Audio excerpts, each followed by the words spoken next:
안녕하세요. 범범의 주식 차트입니다. 오늘 날짜는 2025년 10월 20일이고요. 지금 보이는 차트는 나스닥 월봉 차트입니다.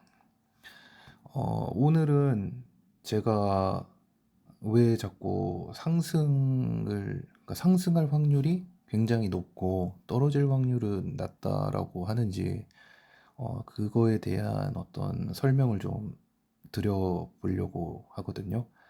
그러니까 제가 계속 말씀드리는 게 어떤 이런 월봉에서 어떤 추세선,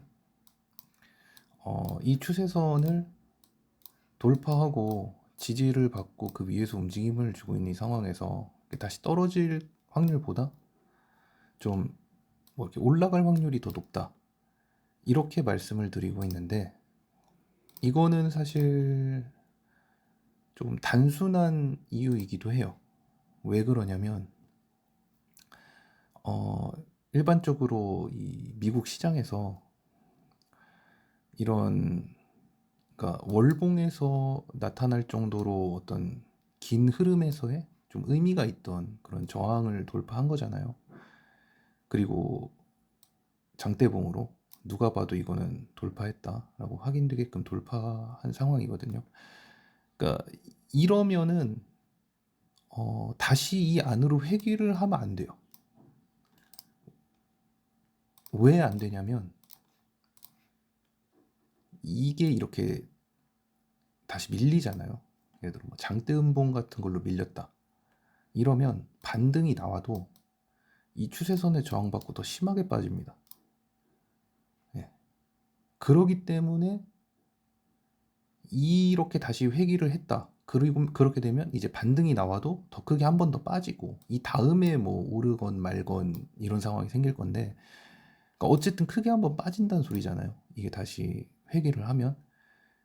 그러면 이제 미국 시장에서 이렇게 가격이 크게 빠질 만한 악재거리가 있겠냐? 그러니까 장기적으로, 왜냐면 이게 하나가 한 달이기 때문에 뭐 한 달에 걸쳐 빠지고 뭐 4, 5개월에 걸쳐 뭐 반등을 주고 또 몇 달에 걸쳐 빠지고, 그러니까 거의 뭐 짧게는 몇 달, 길면은 뭐 1, 2년에 걸친 하락장이 단기적으로 나올 수도 있는, 그러니까 이런 식의 어떤, 이때 2022년 이때 같은 이런 식의 움직임이 나올 만한 어떤 근거나 이런 게 있겠냐라고 한다면, 뭐 관세로 인한 어떤 충격이 와서 뭐 AI 버블이 터지고 뭐 그러니까 그런 것들, 그런 정도의 뭔가가 있어야 된다는 건데, 어 물론 확답을 이렇게 내릴 수는 없겠지만 아직은 사실 그럴 거라고는 이제 개인적으로는 생각을 하진 않는 거죠. 왜냐하면 이게 진짜 버블이 크게 터지거나 아니면 진짜 경제가 많이 침체되거나 이 정도의 어떤 큰 충격이 온다는 뜻이거든요. 사실 이게 다시 지금 회귀한다는 얘기는, 그렇기 때문에 그러한 사태가 생길 확률이 지금 뭐 상황들을 봤을 때 그렇게 높은 확률은 아닐 거라 생각을 한다. 그러기 때문에 이 추세선 내로 다시 재진입하는 그런 상황은 일어날 확률이 낮다, 라는 어떤 결론인 거거든요, 어떻게 보면. 그리고 이 추세선, 이런 큰 의미의 추세선을 돌파했다가 다시 회귀를 하는 일이 왜 무섭냐면, 이런 일이 일어났던 적이 있어요. 그러니까 좀 크게 눈에 띌 만한 거는 이때가 2008년 리만 브라더스 사태죠. 어떤 뭐, 그러니까 지나고 나서 긋는 차트이기 때문에 뭐, 어쨌든 이렇게 좀 고점에 대한 어떤 저항을 받는 어떤 이런 흐름이 있었어요. 미국 시장 자체가 여기선 지지를 계속 받았고, 그러다가 이제 돌파를 했죠. 돌파를 하고 이 조정이 와서 이 추세선에 지지를 받고, 사실 그냥 가거나 아니면 이 위에서 움직임을 주다가는 게 가장 긍정적인 시나리오들인데, 장대음봉으로 이탈을 했어요. 그럼 그 지지받을 위치에서는 지지를 받았고, 그럼 이 이전에 이제 추세선은 저항이 되고, 그리고 나서 이제 한번 지옥을 다녀온 거거든요. 그러니까 이게 지금도 이게 돌파가 된, 그러니까 이 시점의 유사성이죠. 돌파는 됐는데 이 위에서 시간을 끌다가 올라가거나 아니면 그냥 올라간다. 이러면은 문제가 없는데 이렇게 급락의 형태로 여기를 다시 회귀하게 되면 이후의 움직임이 사실 굉장히 안 좋게 되는 경우들이 많이 나오거든요. 많이 나오기 때문에 이 위치를 다시 밀고 내려오면 안 된다. 반등이 나와도 크게 이렇게 꺾일 수 있는 요소가 나올 수 있기 때문에. 근데 이럴 확률은 높지 않아 보인다. 왜냐면 내년 11월 중간 선거도 있죠. 트럼프. 그러니까 트럼프가 자기 중간 선거를 날려버려야 되는 그런 상황이 생길 건데 그럴 확률이 낮다라고도 보는 거죠. 트럼프 성격을 봤을 때. 그렇기 때문에 이 위치는 깨면 안 된다. 라는 어떠한 그런 큰 대전제 하에서 지금 트레이딩을 하고 있는 상황인 거죠. 그래서 뭐 오늘의 이 움직임을 좀 보자면 4시간인데 어떤 이런 추세선 이전에 어떤 이런 추세선이 있었죠. 이렇게 그러니까 떨어지다가 이렇게 움직임 주다가 이탈했다가 다시 들어온 건데 이러면 여기에서 딛고 올라갈 1번 시나리오 이렇게 가거나 한 번 더 이탈해서 횡보를 크게 하거나 올라가거나 사실 이 움직임은 지금까지로는 이거 이외의 상황은 없을 거라고 일단은 보고 있습니다. 그렇기 때문에 이제는 선택을 하는 건데 선물을 하는 사람 같은 경우는 이 위치에 가까울 때 들어갔다가 이탈하면 손절치고 좀 빠지면 또 잡았다가 아까 그 월봉에서의 큰 추세선이 이탈되는 상황에서 또 스탑을 나간다. 그러지 않으면 수익으로 가져간다. 이런 전략도 되고 현물 같은 경우는 뭐 여기서 일부 태우고 올라가면 그것만 수익하고 떨어지면 여기 아래에서 또 일부 태운다. 뭐 이런 식이 일반적인 초보자분들이 하기엔 제일 좋은 어떤 전략이지 않을까라고 생각을 하고 있습니다. 네, 일단은 나스닥은 그렇게 생각을 하고 있고요. S&P도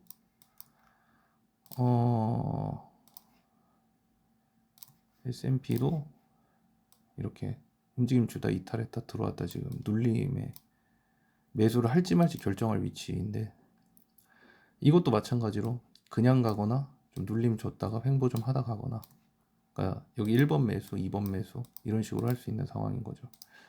반도체는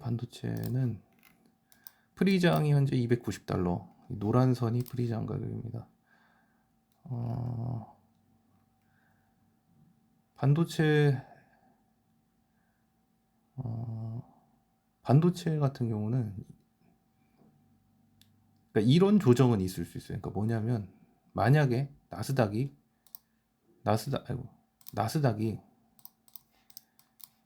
이 추세선에 대해서 지지받고 오르는 게 아니라 여기 이탈하고 이렇게 좀 빠지고 좀 지지부진하다 간다. 그럼 여기서 여기까지 좀 내려와야 되잖아요. 가격이. 그러면 얘 같은 경우는 이렇게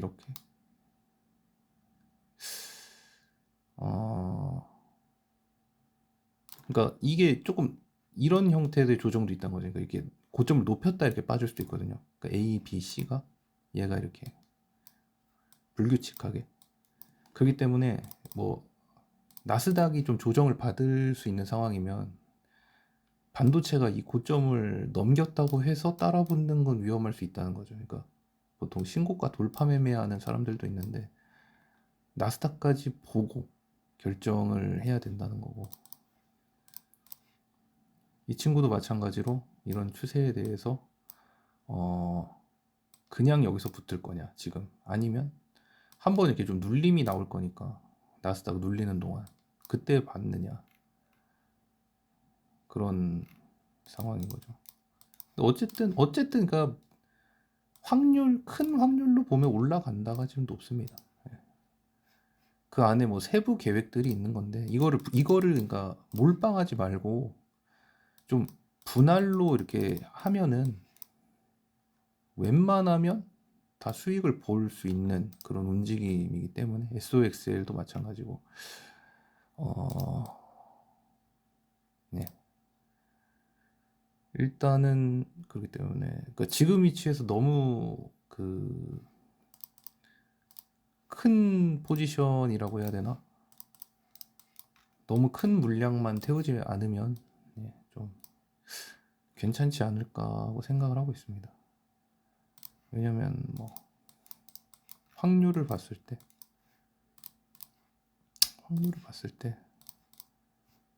이 아래로 이렇게 밀리는 상황은 이후의 움직임이 굉장히 비관적일 거고, 그렇지 않으면 사실 여기에서 뭐 즉각적으로 가냐, 뭐 몇 달 시간 끌다 가냐, 뭐 그러니까 이게 대전제니까 그거에 맞춰서 단타를 하셔도 되고 포지션을 좀 확보를 천천히 쌓아가셔도 되고. 나는 오늘도 이게 제가 뭐 대본을 따로 준비하고 하는 그게 아니어서 좀 약간 횡설수설한 감이 좀 있기는 한데, 예, 그게 좀 도움이 되셨다면 좋아요랑 구독 한 번만 좀 부탁드리도록 하겠습니다. 감사합니다.